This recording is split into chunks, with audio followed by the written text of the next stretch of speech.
जय हिंद, जय शिवराय. मी तुम्हाला क्रिस्पी डोसे बनवून दाखवत आहे. तर ह्यात एक पळी शाबूत तांदूळ आणि 2 वाट्या हे टाकायचं, भगर टाकायची आणि ती भिजू घालायची. ही अशी बघा, अशी फुगते भगर आणि शाबूत तांदूळ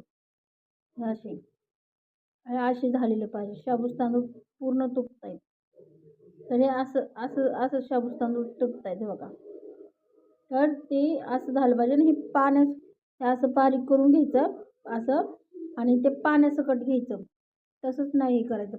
त्याच पाण्यात असं बारीक करून पीठ बारीक करताना मीठ टाकल्यानंतर खूप छान होते बघा.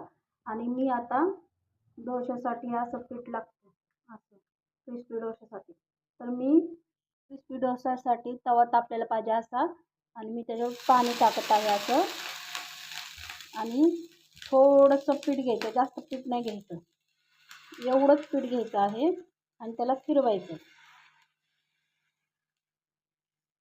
असं अलगद फिरवायचं. नंतर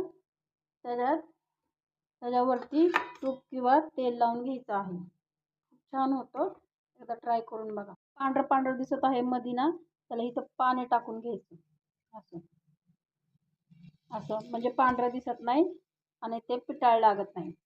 खूप छान लागतं बघा आणि सहज निघत आहे बघा. खूप छान लागतं.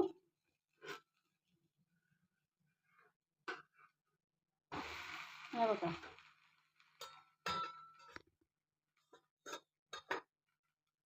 उपवासाचा कढी बटाटा आहे आणि ही शेंगदाणे थोडेसे आणि लाल मिरची टाकलेली आहे ह्या चटणीत. ते अख्खी लाल मिरची एकच टाकलेली आहे आणि त्यात मीठ टाकलेलं ते बारीक करून मिक्सरमध्ये. आणि हे डोसा आहे बघा. तर मी तुम्हाला दाखवते. हे बघा, एकदम क्रिस्पी झालेला आहे. तर जय हिंद, जय शिवराय.